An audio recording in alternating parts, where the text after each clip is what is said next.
DidactofDeath. DSP claims he won an EVO tournament. He came in 4th place on a broken board of Super Turbo. The same tournament, a lot of other contenders didn't show up like Alex Vall. He's never since gotten even in the runner-up spots. A lot of fighting game community has called him out over the years, and every single time his version is completely different. Yeah, just like his stories are. Oh, by the way, I want to thank you, Rick. You gave me the inspiration from my last video about e-beggars funny enough. Well, it's cool to hear I was inspirational to one of your uploads. I'll try to check that out when I have time. Yeah, many people chimed in on this, talking about DSP, and I didn't know a lot about the history of it. I just, like I said, I had heard that he was like some fighting game master, and then I check it out and I see all these videos uploaded where he's being incredibly salty, or he's complaining about the lag. You know, that should have been, like, you'll see him just yelling out. The thing is, it's not always lag. All right, it's not always lag. And you see some of his times where he's just trash. He is just trash. And I wonder, this guy was some fighting game icon. Well, apparently there was a tournament that he won.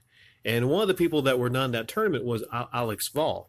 The thing is, it's kind of like having a basketball pickup game. But, you know, the best people, the best ballers in the neighborhood just happen to be at work that day. You show up and, you know, you're all bragging and everything. But then they come back and then they whoop you, you know. So I haven't seen it. I've tried to look it up. But if anybody has a link to him, you know, taking on Alex Vall, let me know. You know, I've only spent like maybe 5-10 minutes trying to look up stuff, and that's way too much time to devote to DSP. So yeah, the port he used, apparently it was a PlayStation port, I believe, of Street Fighter Super Turbo. It was one that it wasn't the arcade version. It was one that he was very familiar with. And the thing about fighting games is not all fighting games are the same. There might be big differences between the same game on, like, you know, different kind of platforms. And you're talking about, you know, someone who, if none of these people like Alex Vall has really played that version, then he has a leg up on them. You know what I'm saying? So that's why he might be the beast, the master of like a certain version. But that's the case with a lot of things. You ever got somebody that maybe you whooped on a certain fighting game, but they're like, hey, I'll get you on Tekken. And the person's like, yeah, I mean, I've never played Tekken before. And then they beat you in Tekken because they played Tekken all the time. Yeah, so it's funny. It's entertaining, though. DSP's fighting game videos are entertaining in a way.